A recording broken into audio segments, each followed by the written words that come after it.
भारत ने चीन को जोर का झटका दिया है। जी हां, आप सही सुन रहे हैं। चीन की कंपनी को भारत सरकार ने बिग नो कह दिया है। अब आपको तो पता ही होगा कि भारत अभी दुनिया भर के देशों के लिए इन्वेस्टमेंट डेस्टिनेशन बन चुका है। यानी दुनिया भर के दिग्गज कंपनियां भारत में जमकर पैसा लगा रहे हैं। आप नाम लेते जाइए, सभी कंपनियां भारत में अपना प्लांट या बिजनेस खोलना चाहती हैं, लेकिन चीन की कंपनियों के लिए लगता है कि भारत का दरवाजा बंद हो गया है। तभी तो देखिए ना, चीन की दिग्गज इलेक्ट्रिक व्हीकल कंपनी BYD को भारत में इलेक्ट्रिक गाड़ियां और बैटरी बनाने के लिए $1 अरब के इन्वेस्टमेंट करने से मना कर दिया गया है।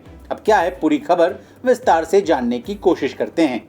असल में चीन की दिग्गज electric vehicle company BYD Bharat में इलेक्ट्रिक कार और बैटरी बनाने के लिए $1 अरब का निवेश करने वाली थी। इसके लिए BYD ने देश के ही एक लोकल कंपनी के साथ पार्टनरशिप भी कर लिया था। अब इस लोकल कंपनी का नाम क्या है ये जान लीजिए। Megha engineering and infrastructure company, जो कि हैदराबाद की कंपनी है, इसी के साथ BYD ने पार्टनरशिप किया था।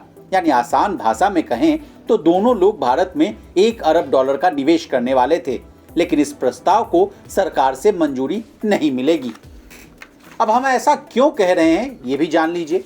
असल में भारत सुरक्षा चिंताओं के कारण चीनी इलेक्ट्रिक वाहन निर्माता यानी BYD को देश में प्लांट या दुकान स्थापित करने की अनुमति नहीं देगा। सुरक्षा संबंधी चिंताओं को देखते हुए सीमा पार के प्लेयर्स को भारतीय बाजार से बाहर रखा जा रहा है।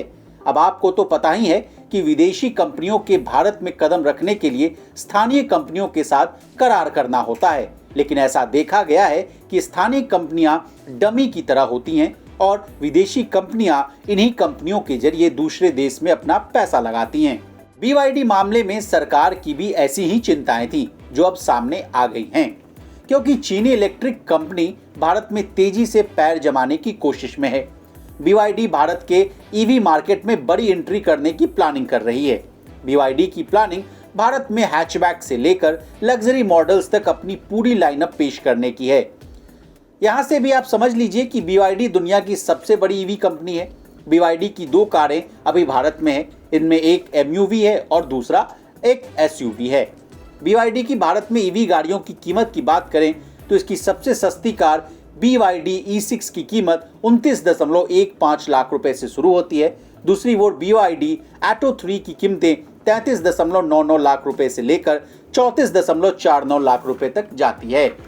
बता दें, BYD कोई पहली कंपनी नहीं है जिसको भारत सरकार ने ना कहा है। इससे पहले भारत सरकार ने चीन की ग्रेट वॉल मोटर्स की भारत में कदम जमाने की योजनाओं को विफल करते हुए चीनी कंपनियों के लिए FDI नियमों को सख्त कर दिया था। और तो और भारत में कारें बेचने वाली ब्रिटिश कंपनी MG मोटर्स को भी भारत में विस्तार के लिए नए निवेश पाने में कठिनाइयों का सामना करना पड़ रहा है। ब्यूरो रिपोर्ट, BIZ तक। BIZ तक प्रीमियम, यहाँ आपको मिलेंगे ढेरों फायदे। तो आज ही YouTube पर ज्वाइन करें। BIZ तक प्रीमियम मेंबरशिप ₹159 से शुरू।